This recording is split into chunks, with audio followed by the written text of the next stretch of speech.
Hi, I'm Sarah and I would love for you to join me on a journey. It's a tale of horses in hindsight and what that might look like to you and me.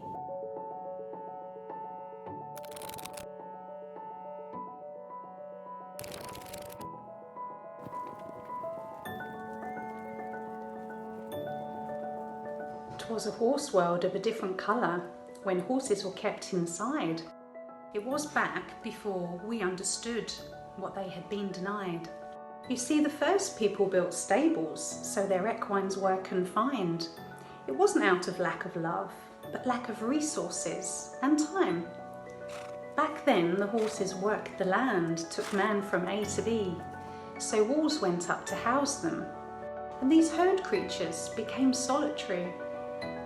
And over the years, the people noticed quirks, unhelpful ways in which they'd act, till stabled horses were brandished naughty, lazy or bad.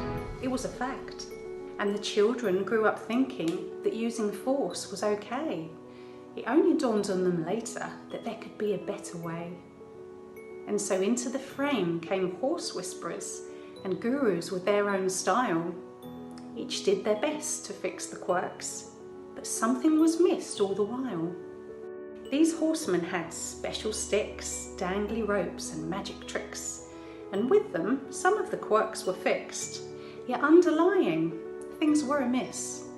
You see, the horse is a great teacher, and if there's something wrong they'll say, but we people are still learning the mysteries of the equine way.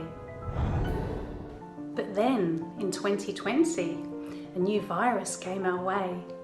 Life as we knew it forever changed, and inside we had to stay. The quarantine had profound effects. It helped the people to stop and to reflect. And during the fear and the isolation, an epiphany happened that would affect the horse nation. Feeling trapped, alone, and lacking choice, the penny dropped, and the horse lovers cried, "Why, of course," as they felt the pangs of empathy for their stabled, voiceless horse. We had always housed them kindly, as best we could, yet now we wondered, in hindsight, if we should. You see, the horse does love to gallop, to feel the wind rush through her hair. Strength in numbers, never alone, this prey animal wouldn't dare. And so the people's old habits became extinct and made way for the new. Freedom areas replaced bolted doors, and our harmony with horses grew and grew. Even prized horse champions had new domestic lives. Going out was the new staying in.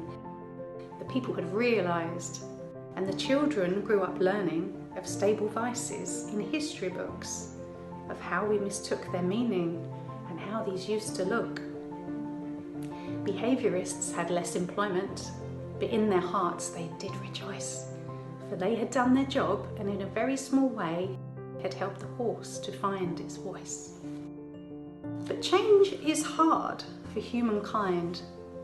So what cemented this transformation? It was parallels drawn with the zoo-kept zebras, who were part of the equine nation. The people wouldn't dream of solo stabling our stripy friends, nor accept stripy heads lined up in stables end to end. It's funny to think of the habits which people become accustomed. Until adversity forces change, until then we don't adjust them. And so the people went on learning, discovering more and more, for themselves and for their horses, the horses they adore.